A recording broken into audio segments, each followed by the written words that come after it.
have our favorite specific Pennsylvania accent, and we're not over it yet. What's going on with Tom's kids? What happens when you actually steal a child? We're talking Task right here on the Unbinged podcast starting now.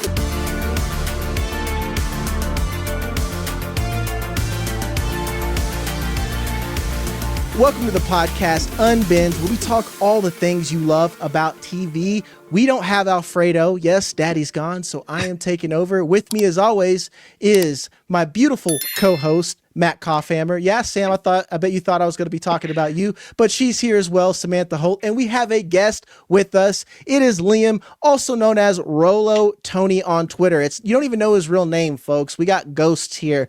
Tony, we're going to kick it off to you. What was the other option besides taking a child when you have all this going on right now? And for those of you who are just joining us now, if you skipped over, yes, we're talking about Task. Mark Ruffalo, great role. Tom Pelphrey goes in, shoots up a spot just because a robbery goes bad, and then they find a kid and they steal the kid. What would you do, Tony or Liam, or whatever you want to be called? We're going to bounce back and forth this entire time. You know, most people, they say, like, when you give them the option of Rolo Tony, they're just going to take that, you know, so you can just feel free to call me Tony. Yeah, you don't need to worry about switching between. But when it comes to what to do in that scenario, right, like, the thing we got to think about with Robbie, and it's something we'll talk about throughout this entire episode, I'm sure, is that he's somebody who means well, but doesn't know how to do well, right? Like he's not really thinking through all of the steps through his process. And while, he's doing things like raiding biker gangs for their money, right? Like in his twisted mind, he's doing like stealing in the right way, right? But the thing is that he didn't think that kind of step through. He didn't know if you would ever have to face a kid like that, right? And the nature of him being a father, right? He's not going to kill the kid, right? He's probably not going to leave the kid to the foster system, right? To him, in his mind, he thinks that it's best that he just takes the kid under his wing, right? So while I would say that in his mind, it makes sense, right? And while I see his perspective, I think that there are definitely more responsible options that he could have taken. And that's something that, will probably be a persistent issue with Robbie and as well with Tom, as we'll get into, I'm sure. Sam, you are a resident cold-blooded killer. What would you do with that kid? I don't know why, but my first thought was like, why wouldn't you just kill the kid? but I understand everything that you just said, Tony, too, in terms of like, this man is a father. That's the first thing we see when we meet this character. He is a father. First, he sees himself that way as a provider. And to the points that you just made in terms of he's making decisions that he feels are right in the moment. But again, he's not a full functioning adult in all of his life experiences. So he doesn't know and realize all the possible problems that this is going to cause. And I feel like that's going to be a lot of the next several episodes of just, what do we do with this kid now that we have him? How do we get rid of him? How do we, can we drop him off at a fire department? Like, what kind of situation can we do to not have this? Because ultimately this is the huge crux of the entire show of how do they solve this issue of getting rid of this kid, but in the best way that they can. So it's really interesting to me, like, that they even landed on that, because I would have thought, considering how they went about all of their robberies, that they would have just killed this kid or at least locked him in the basement. Yeah, there's several options. Cough, you're not a killer, but don't push you. How would you would have handled the kid here? Bro, straight to the face. One shot. And I'm not he saw your face. He saw your face. Like, first of all, don't take your mask off until you're out of the trap house. Thank you. 100%. Second off, now that they've seen your face, you have no other option. You got to kill him, or else that's a liability that's going to hang over you for the rest of your life. Because once that kid finds out you killed my daddy, he's going to be on a revenge path. And I've seen enough movies to know that you don't want a child growing up to have a revenge pack against you. So yeah, you got to kill him, and you really have no other option if you want to stay out of prison and or stay alive in 20 years. So there you go. Yeah, I love the Northman. You don't. That's how you get Batman. How you get Batman? You want a Batman? This is how you get a Batman. Yeah, it's like you don't. Or if you've seen South Park, you're going to make your own Mexican Joker, guys. Like, Exactly. you don't want to make your own Mexican Joker, and I think that's what he did. And I love that you said it. It's like, don't take the mask off, because as soon as he did it, the whole breath of face, I'm like, buddy, I've never robbed a bank, but I've seen some movies, and it's like, you just knew it was going to be an old lady or something down there that you're going to have to make these decisions, and the ones that aren't hard. And then Tony, to bring it full circle for you, I love how you described Robbie and like their gang, because they're like ne'er-do-wells, but they're also like good old boys at the same time. Heart of gold. Yeah, exactly. It's just like they want to do well, but they have no means or methods. They're in a backwater shithole county in Pennsylvania, and I'm saying that with love. I grew up in Arkansas, folks.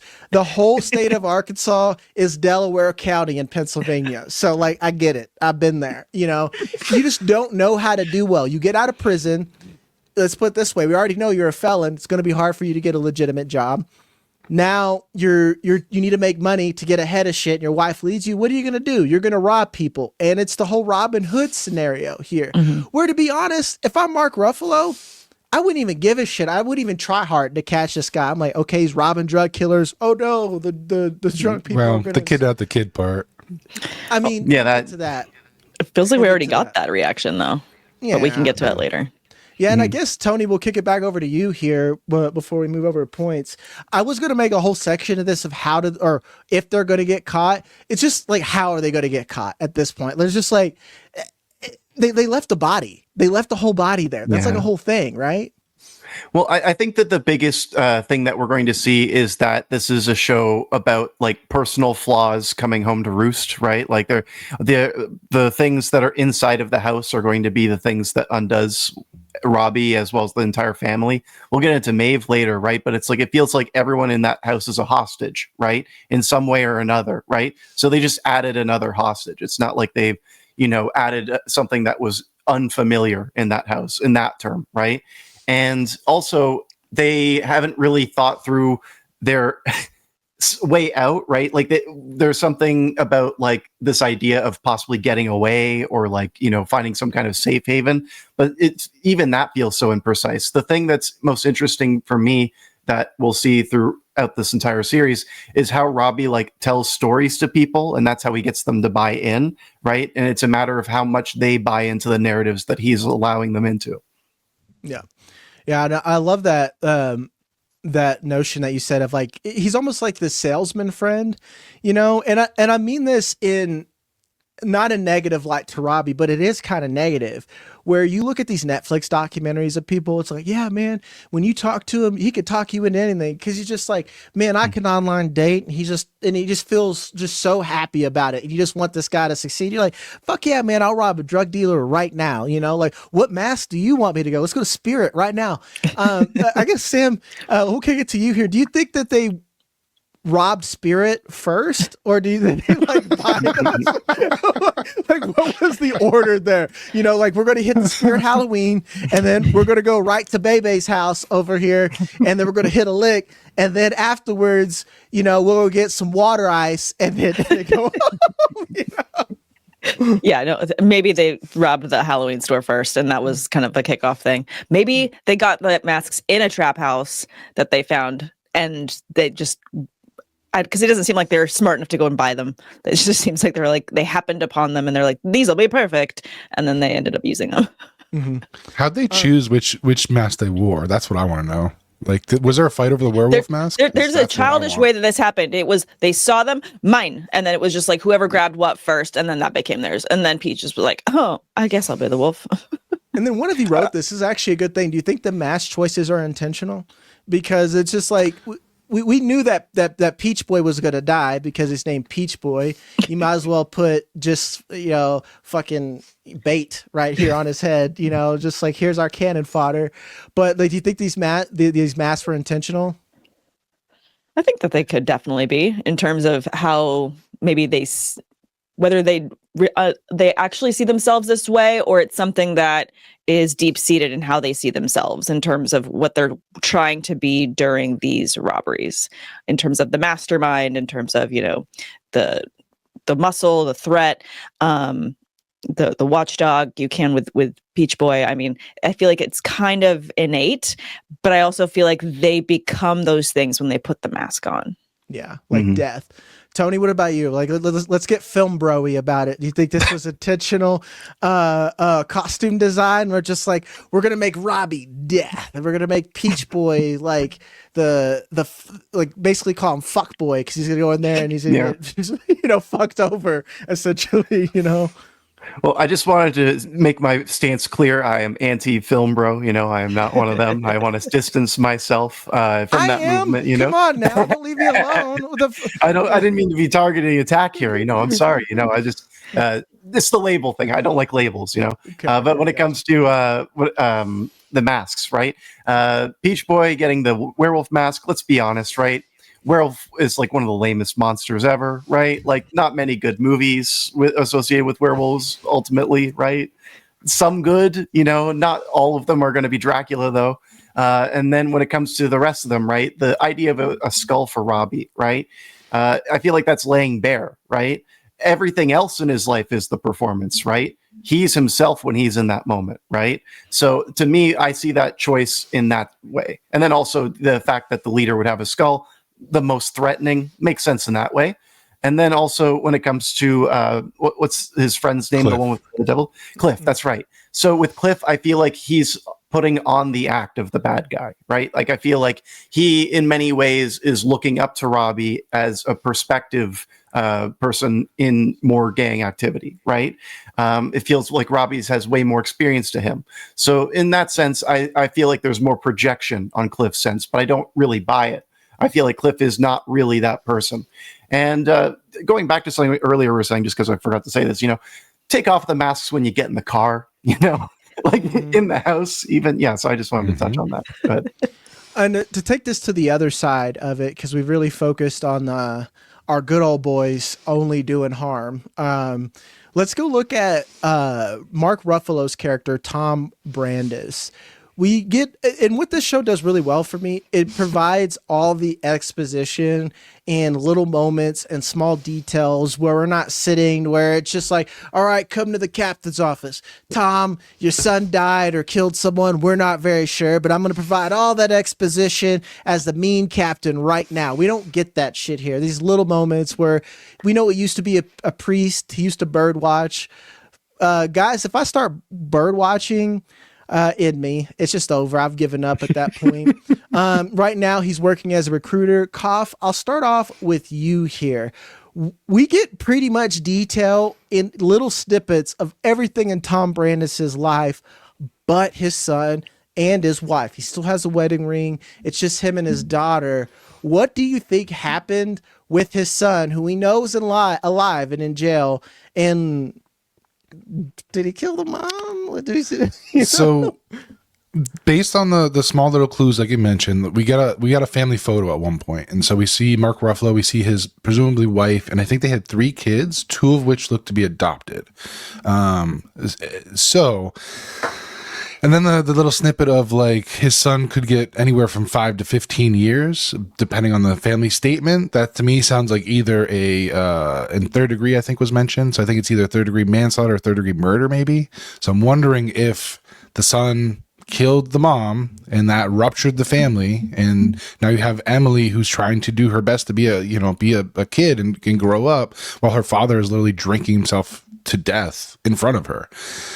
So, and the fact that he doesn't even want to see his son in jail, he wants to drop the suit off, do that, and then get out, to me sounds like he has not only guilt on his own conscience because he feels like he's responsible for failing his son and letting his son turn into whatever kind of monster he presumes him to be, but I definitely think we're going to find that he's responsible for the death of the mother and possibly another sibling, if there was another sibling in the group. It's not going to be good. Whatever the reveal is, it's going to be hard. It's going to be monstrous. Yeah. Sam, do you expect a crash out to happen like on here? Because it seems like he's a good dude. He's one of these people who like implodes. Like he'd go to work and like handle himself, but we see the weak moment here where he's in the bottle, got that tequila in his cup, and he's just trying to Tito's vodka, actually. Oh, vodka, even worse. Tito's and tonic. Gross. Yeah, dude. Ugh. Yeah, that's sad drinking, dude. That is a sad drinking. Mm-hmm. And Sad he's drink just wanting 101. to, have a good time. His daughter doesn't even want to talk to him. Like, what do you expect to happen here as far as like, I mean, this seems like two dads that are gonna just crash out and meet each other at some point, you know? You know, it's interesting even the way that you phrased that too, because I feel like we're meeting both of these men at places in their lives where they have been dealt a hand and they've been trying to deal with this hand that they've been dealt, and they don't know what to do with either of them in terms of, Tom with his son. He clearly is still not knowing how to handle the situation. And then for Robbie, he's also been dealt this hand where, we do know that he was in jail at some point and he's just trying to live his life the way that he can to provide for his family. And they're both going to be met with these new conflicts that force them to decide what kind of men they want to be, what kind of people they want to be, and how they want to handle themselves. And just to go back to what happened with the family, third degree refers to murder. So it then becomes manslaughter because it's typically accidental or unintentional, which to me, I think this means the son killed one of the other siblings, the other son, not the mom, and the family broke up over it. And that's why the mom's not there anymore. But that's my opinion. Sorry to cut in, but do you think it was possibly a drunk driving accident, and that's why maybe they're trying to like foreshadow that with Tom's drinking? I mean, everything's on the table. We've got nothing. Everything, yeah. Yeah, let's say like there's been zero hints on anything besides son is in a big doo-doo this time. Like that's about it. So yeah, I think it's forgive him. No, I was just going to say, like, he can't forgive him, too, like, in terms of going to drop off the suit. Like, he doesn't want to give a victim impact statement because of his job. He knows what that means if he were to say something. So he's still, in a sense, trying to protect his son, though he cannot defend what he did.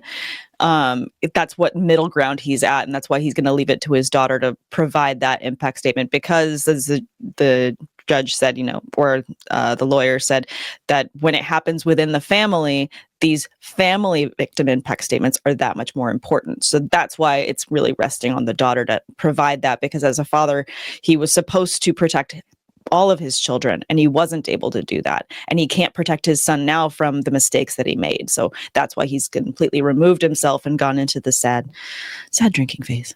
Tony, you had something? I just wanted to say in relation to like what this could have been or like how it's going to play out, right? I think it's most interesting to kind of analyze how they're responding to all of this, like their reactions. And specifically with the daughter, right? Like she is extremely pained when the brother is brought up. She doesn't even want to write that impact statement, right? And for her, it's interesting to look at this event through her lens because it at least lets us know that whatever he did, it was inexcusable, right? So like whatever had happened, that's what's holding them back, even though they have that familial connection. He did something that was so hurtful that it's hard for them to even like approach or even come to terms with their existence. And one thing I wanted to say, kind of zooming out about this whole show, because now we've set up the two different major forces. We've got Ruffalo on one hand. I'm missing the name of the other actor on the other hand, but he's fantastic. Amazing actor. I love what he's doing in the show. I kind of see this show as like an inverse on what Taylor Sheridan has been doing with like Yellowstone and all of that, and commenting on America itself through like law enforcement and all that stuff. But this show is more focused on like the sins of the past coming and ruining the generation that's coming up, and you're seeing and forcing them to grow up faster, right? So rather than getting like a more, patriotic or machismo version of what this story could be, it's less hell or high water. It's more sensitive. It's more touchy-feely. And that's what I really like about this show so far. Yeah, it feels like with Mayor of Easttown, because like they're in the same universe in a sense, even though they're not like direct sequels or anything like that. Whereas Mayor of Easttown just shows what murder could happen and the town is kind of the backdrop. We get a lens of what the town can be to get to where Mayor Easttown is. It's like we've got these generations of cyclical good old boys who are in poverty, and then like you got to think about Robbie's kids at this point. We got to think about Maeve. Maeve wants out, and she feel like she can't at this point. You know, she can't get out of this cycle of life. So that's another victim right there. And then we've got all of Robbie's actual kids that are being raised by Maeve. At this point, I mean, it's a 50-50 shot if Robbie's going to live. Like you don't feel good that he's going to make it. You know, let's just put it this way. I think it's a 25% shot that he's going to be above ground or not behind bars, you know? And this is how poor counties stay poor. It is generational poverty, just like generational wealth. And I love the way you said it in comparison to like Yellowstone and stuff like that. We get a more intimate look of the people. It's kind of like with Star Wars, where we often focus on the Skywalkers, that we don't focus on like, hey man, you know, I just got this moisture farm trying to get the fuck by. You know, we like don't talk about that person who's getting blown up by like shit. It's like imagine it's like I moved to Tatooine and these fucking Skywalkers came here and I have problems every fucking week. Like we don't talk about that farmer a lot, you know, and this is what we get. We're gonna dig in a little bit further, but before we go, we just want you to know there's other ways you can listen to us. We're on Spotify, Apple, and more importantly, we want to hear your opinions. So if you have any theories, you can leave those in the comments. And our best theory, we're going to give $100 to those for Amazon on YouTube. You could drop those theories in the comments or on Spotify. And then even for our Apple podcast people, we have something for you. Leave us a review of your best theory, and we're willing to give you $100 for you. Even if you just want to say that, hey, I think Koff's theory is terrible and here's why, or here's Jagger's theory and why it's terrible, we'd love to hear from you. And we're not just talking about Task. We have Alien Earth, Peacemaker, Gen V, Landman, It, Welcome to Derry, Stranger Things, Fallout. Anything that you're interested in, or if we're missing something, leave those in the comments. Now I think we paid the bills. And we're going to stay on the side of not just the central men. We already kind of talked about the impact of what's going on with Robbie's family. And we kind of already talked about Tom's family, but we have this task force that's in here. The show is called Task. Are they capable crash outs, or is this another apple dumpling gang that they're just fuck ups? Like, can they even get it done? Because it seems like this is Newton's law. We have an equal and opposite of reaction. You know, with every fuck up, we need like more. Sam, we'll kick it to you here. What do you think about this task force? Because I love the picture that was painted with all of them in our introductions, where we really do got an eclectic group of people here. No, we have such an eclectic group of different personalities, and it's going to be really interesting to see how they all work together, if it's positive or not, in terms of how they all show up for the task at hand. And it's interesting because obviously they were all pulled in together by another detective. They weren't pulled together by Mark Ruffalo's character. It was someone else that did this. So they had some level of intentionality of pulling these three people, and we don't know what that is yet, and we're going to discover it. But it was really interesting to watch just the dichotomy of Lizzie's character clearly going through a divorce phone call, and it's just upsetting the entire meeting, to cut to their actually, you know, at the place where at the house, and she's like, oh no, I've been working, and they're like, oh, we just assumed that you weren't here. But like, she's actually dialed in and locked in as soon as a case it happens. I think it's also going to tell us a lot about these characters and how they separate themselves from their personal lives to what the work is and how they lock in for that work. And I think that's going to also be something that unites them too, and how they lock in for what's happening. Because as soon as even we find out that a child has been kidnapped, Mark Ruffalo's character changes his demeanor entirely. He's crashing out before because he's like, what's the point of us even looking into robberies? They're robbing trap houses. Who cares? But as soon as a kid is at hand, it's just like, okay, this shit just got real, and we have to absolutely find these guys and stop them. So I think it's going to be really interesting to see what this new linchpin of the kidnapping does to each of the characters. Because I definitely think when kids are involved, it hits a different level for everyone personally. Koff, do you think Lizzie got a recliner? Like if I feel like that's a woman that's gonna get a recliner, you know, like, she's like, she hasn't gotten it yet, but she's getting that goddamn recliner. Hell or high water, man. That little raccoon fuck's not keeping it. No, that was the greatest insult I've ever heard. Yes, that's the greatest insult I've ever heard. You rooting around like a little raccoon, you little raccoon fuck. Yeah, exactly. I had to watch that scene a couple times because I was laughing so hard. But I love how they introduced all these characters, because Lizzie clearly is on a very similar path, I think, to Tom, where her personal life is falling around her and she's focusing on work when she can to try to get away from the personal hell that is following her from home. And then we got Aaliyah, who comes in. You can tell she's immediately like, I'm all about the work. I'm OCD. A-type. Like, things need to be, she's very A personality, and things got to be orderly.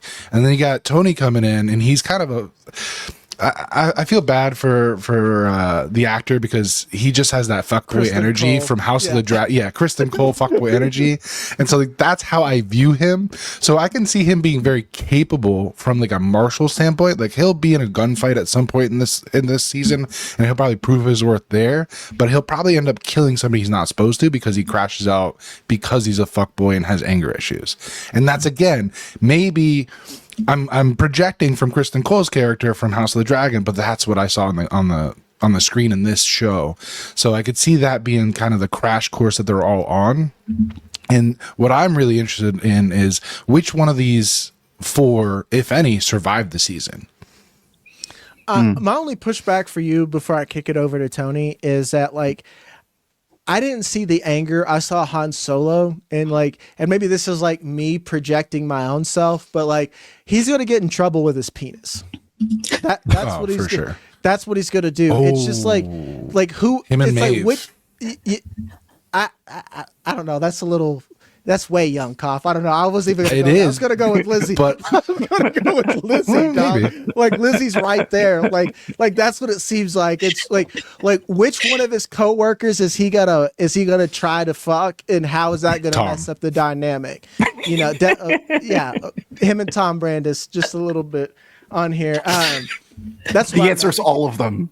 Yeah, yeah. Like, Tony's like, what if there's a third option? He's just like, he's this pansexual dude who's gonna come in fucking Family Feud style, like, kiss your wife, kiss your husband. He's like, hi, I'm Anthony Brazo. Hi, I'm Anthony. Because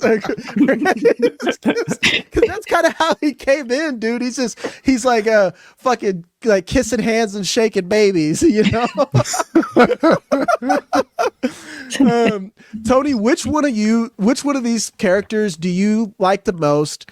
And because you like them, that means they're probably going to die. Let's just be honest. Oh no. Well, like, that's TV, buddy. That's true. The thing is, I like them all. Yeah, it's just the FBI. It's the matter of, the business there, I guess, too.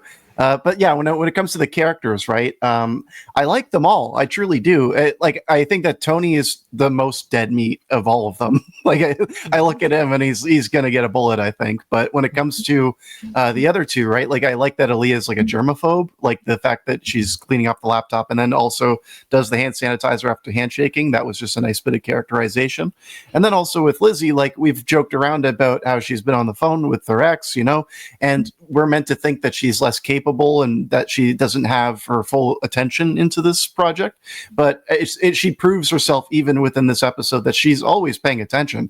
It's just that her own life stuff is getting in the way. What I really like about this crew and what we're being introduced to, and what I think this whole season is going to be, as I'd mentioned before, we're looking at these two guys, right, that are struck by inaction, right, and they're failing to raise to the level, right? I think that Tom is the weak link. I think that Tom is going to be the person who's going to hold this whole team back, and it's going to be these younger people who have less experience that are going to have to teach him how to be a good federal officer again. But one thing I will say is that I feel like the conceit of the show, this what they're setting us up with, right? Like, they're setting us up with this idea that, like, we've got this young talent pool. The FBI itself is not really, getting as much people in. It seems like the boss is getting fired, right? It's showing that, like, even the FBI itself is in kind of shambles, right? At least within the world of this show. But, I think that it's a lot of underestimating of what the younger generation can do. And that's what this show's going to be about. I actually love that point because Tom Brandis does feel like the middle management sometimes who's just tired, because like we've all felt like that at work before, where you're just like, I got this tired little fuck in my way all the time who's just like kind of he didn't want to be there. He's just like, I just want to hand out brochures to people who don't want this job and then go look at birds and then drink with my priest homie and make him sad. Like that's what he wants to do. And like, whatever, man, I take the peacemaker route to deal. If he wants to do some old man shit, that's fine. That's on him. But I definitely could see, especially when you think about like Anthony Grasso and like the type of character we could think he is, very like cavalier, like just like Sam shooting from the hip, do a little bit of this action. We can see that, like, and I can see how Tom can get in the way. You can't.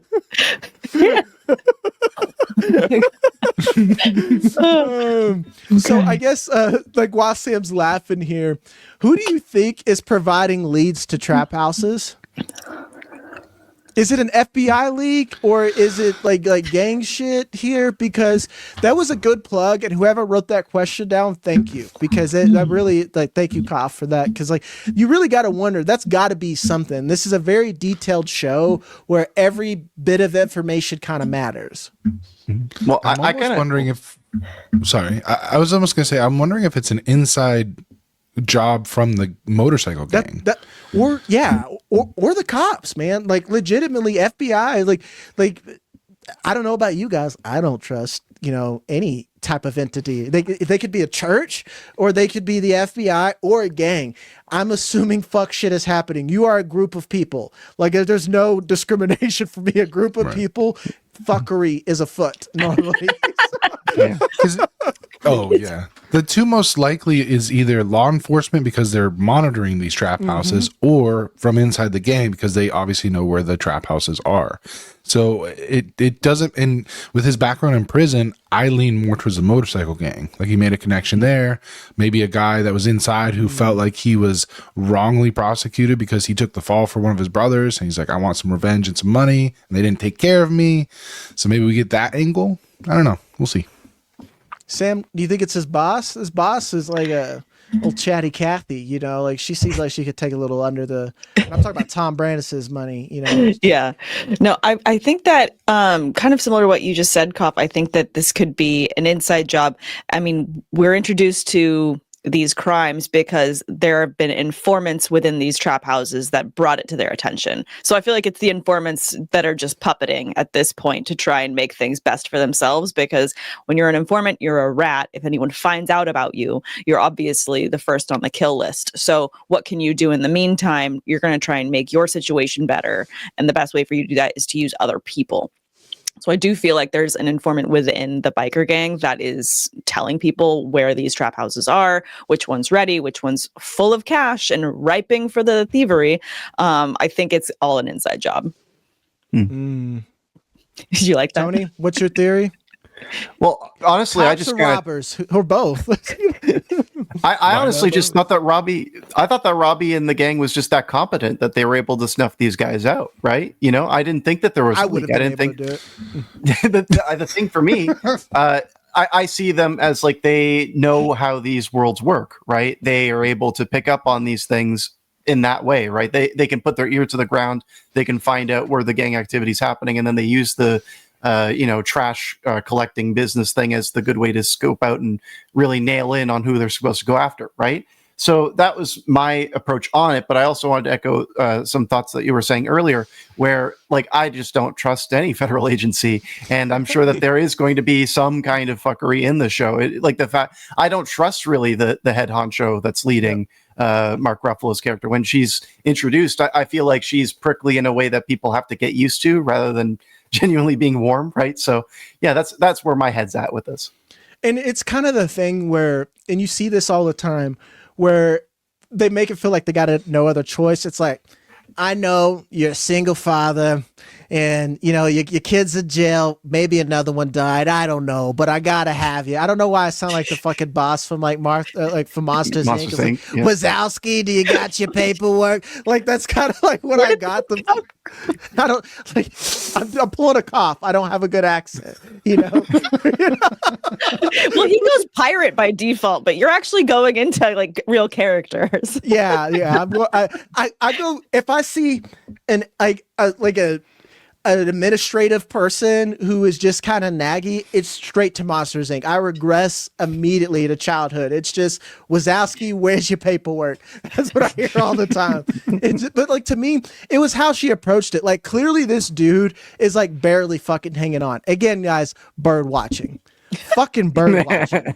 You know, like, and she's like, I need you to do this task force. It's almost like she's intentionally putting up someone who's going to fail, you know, like that. There's no fight in them. You know, we're going to get like Lizzie the Crash Out and OCD Mary and then fuckboy Tony over here. That's your group. You guys go try to solve crimes. You know, it like nothing's going to happen. And then she could continue to make money. So that's my bet. But again, I just don't trust the government. So that is a bias. I'm okay saying that. I don't really give a fuck. I want to go to another detail here where I think it's a smoking gun, because I immediately went true crime fanatic on here. I'm like, oh, they killed people. I'm like, it's like, oh, you got your body of your friend there. That's easy there, but there's blood. You got to burn that house. It's like, I went full contractor. I'm like, blood splatter? That already went past the fucking wallpaper. Yep. That's in the drywall. Burn the house, buddy. You're toast. That was my first thought. Arson, 100%. Yeah, arson. Like arson is Cover very tracks. difficult to solve, but you know what's easy to solve? Bodies, murder and blood everywhere, and you're fucking fumbling ass taking your mask off. So Peach Boy, and I looked at the credits. They got a notable actor. By notable, he's not like some scrub on here. He's in 7 episodes credited for here. Tony, do you think that he's a central plot point here of not only just the missing kid, but it seems like he is the Kevin Bacon degree to get to, to get to the rest of. It's just 1 degree of Kevin Bacon. It's 1 Peach Boy, and then we got Robbie. Well, it'll be interesting to see how the show plays out, right? Because I had no idea that he was coming back, right? So to hear that, like my immediate reaction would be, okay, obviously there's going to be some flashbacks, right? And if that's the case, right, if there are these flashbacks, right, what are the purposes of that? It's going to tell us more about the roots of these characters and the machinations of how they get to where they are, right? And one thing I wanted to say about Peach Boy is that he looked so much like Marcus Parks from Last Podcast on the Left. If you guys listen to that show at all, look it up, look at his face. They look very similar. But anyways, when it comes to Peach Boy, as well as like the larger conversation with this death at the crime scene, right? It's just completely emblematic of how Robbie is doomed from the beginning. Like we know that he's going to get caught at some point. We know that this might end in even his death, right? It's just a matter of how it's going to get there, right? And it just seems that it's because he's not thinking through these steps, as you guys were saying. It took you guys like what, a second to think about burning down the house? He didn't even take that time to think that through, right? Mm-hmm. Well, we have other problems. Yeah. Yeah. He had something distracting him. So yeah. That too. Yeah. See, that was my initial thought was, oh, we're going to get some flashbacks. I hope they go a different route with this with Peach Boy's character, and they use him as like a guilt trip for both Cliff and Robbie, and he comes back almost like a ghost. And so whenever they're in a situation where they have to make a decision, you have Peach Boy kind of sitting behind them and like, don't fuck up again or else, you know, somebody's going to die. So I'd rather see that dynamic versus a bunch of flashbacks. Because, yeah, flashbacks are great to fill in backstory, but I think with the way they're approaching this show and the way they're setting things up, I think guilt is obviously a central theme in this show. And so even if your actions didn't directly lead to someone's being hurt or dying like Peach Boy, those can still haunt you. And I hope that's kind of what they do with his character, is be that haunting factor. Yeah. My only, I agree. I don't know if you mean this literal. I don't want actual ghost Peaches. No. Okay. Just mental, like they are haunted by the memory of him and how he died. Like Harry Potter style. I don't think this is going that way. No. I mean, like, some shows will really do that. Like, and it's always shows. There'll be a whole season where a character will shoot somebody, and then the flashback of like the ghost person will pop up. I can't do fucking 8 episodes of that goddamn trope, guys. Like that's. I want more like Peacemaker, where it's Augie Smith like taunting John Cena's character. So I kind of want that dynamic where Robbie is about to do something and then he has Peach Boy being like, don't fuck up again. See, I want that guilt factor. I feel like knowing this show and having it's got the same team as Mayor of Easttown. I loved that show. There were so many things. And at the end of that show, I realized everything that I loved was going to get taken from me. So I feel like it could end up being some level of combo where we see that this character, because we do like to do deep dives, Tony, and go onto IMDb and be super nerds about how many episodes are they going to be in? Because then it gives us a little bit of like some tea and some answers. I would not be shocked if the flashbacks, if there are any, are just guilt trippy moments about his death. And it's just replaying him getting shot over and over again in critical flashbacks where he's realizing just all the different weight of his actions and all the problems. So this actor is just going to get credited for every single episode having a flashback of getting shot. I would not be shocked if that was the case.